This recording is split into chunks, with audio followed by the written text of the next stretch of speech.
आगे बढ़ते अपने भड़काऊ भाषणों से अक्सर विवादों में रहने वाले एआईएमआईएम के प्रमुख असदुद्दीन ओवैसी को शनिवार को यूपी सरकार ने आजमगढ़ में घुसने से रोक दिया। ओवैसी का यहां रोड शो और जनसभा करने का कार्यक्रम था, लेकिन प्रशासन ने हालात बिगड़ने का हवाला देते हुए ओवैसी को आजमगढ़ में नहीं घुसने दिया। ओवैसी ने राज्य सरकार के इस कदम को लोकतंत्र के खिलाफ बताया है। एमआईएम पार्टी का खौफ, एमआईएम पार्टी से पॉलिटिकल ये लोग मुकाबला नहीं कर सकते, इसीलिए इनको अपनी शिकस्त यकीनी नजर आ रही है। तो इस तरह की हरकतों पर आ गए हैं जो बिल्कुल ही डेमोक्रेसी के लिए, हमारी पार्लियामेंट्री डेमोक्रेसी बिल्कुल ठीक नहीं है। असदुद्दीन ओवैसी नाराज हैं, वो गुस्से में हैं।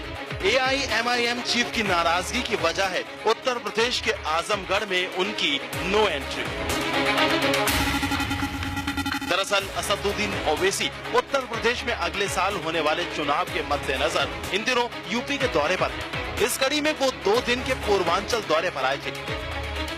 आजमगढ़ से उनके दौरे की शुरुआत थी, लेकिन ऐन वक्त पर प्रशासन ने आजमगढ़ में उनकी एंट्री पर रोक लगा दी। इसके बाद असदुद्दीन ओवैसी ने सत्ताधारी समाजवादी पार्टी पर कुछ इस तरह गुस्सा उतारा। आखिर एमआईएम और ओवैसी को ही क्यों रोका जा रहा है? आखिर इतना खौफ क्यों है समाजवादी पार्टी को हमसे?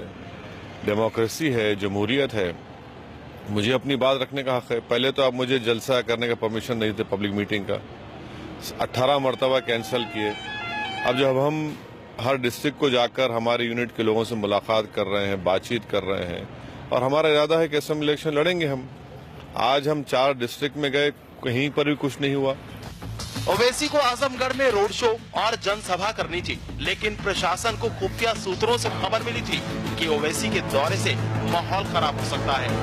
इसी के बाद प्रशासन ने उनके आजमगढ़ में रुकने पर रोक लगा दी। ओवैसी के आजमगढ़ में घुसने से रोक के पीछे एक वजह 2 दिन पहले मुबारकपुर में 2 समुदायों के बीच हुआ बवाल भी है। लेकिन ओवैसी का कहना है कि यूपी में उनके धुआंधार प्रचार से समाजवादी और बीजेपी समेत सभी पार्टियां डर गई हैं, इसलिए उन्हें जनसभा करने की इजाजत नहीं दी गई। ये ठीक नहीं है डेमोक्रेसी के लिए। आप अगर डरते हैं मुझसे तो पॉलिटिकली मुकाबला करिए, मगर मुझे रोकना, पब्लिक मीटिंग का परमिशन नहीं देना। बीकापुर में बाई इलेक्शन था, हम 2 पब्लिक मीटिंग किए वहां पर, मैं खुद गया, कुछ गड़बड़ नहीं हुई।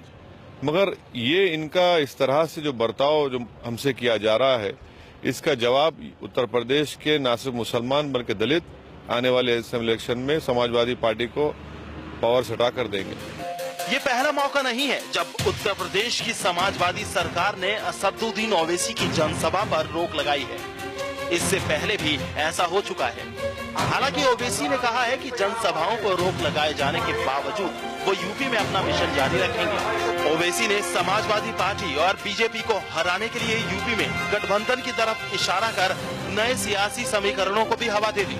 हालांकि वो किस पार्टी के साथ गठबंधन करेंगे, इसका खुलासा उन्होंने नहीं किया। गठबंधन के हम खिलाफ नहीं है एमआईएम पार्टी।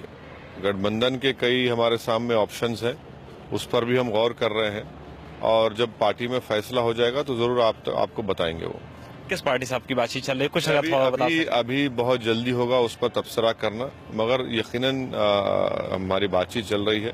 यहाँ के जो हमारे जिम्मेदार लोग हैं वो उस पर काम कर रहे हैं। असदुद्दीन ओवैसी को अपने भड़काऊ भाषणों के लिए जाना जाता है। उनका विवादों से चोली दामन का साथ रहा है।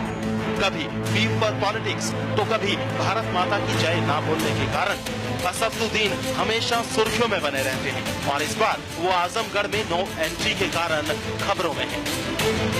विशाल प्रताप सिंह, इंडिया टीवी, लखनऊ।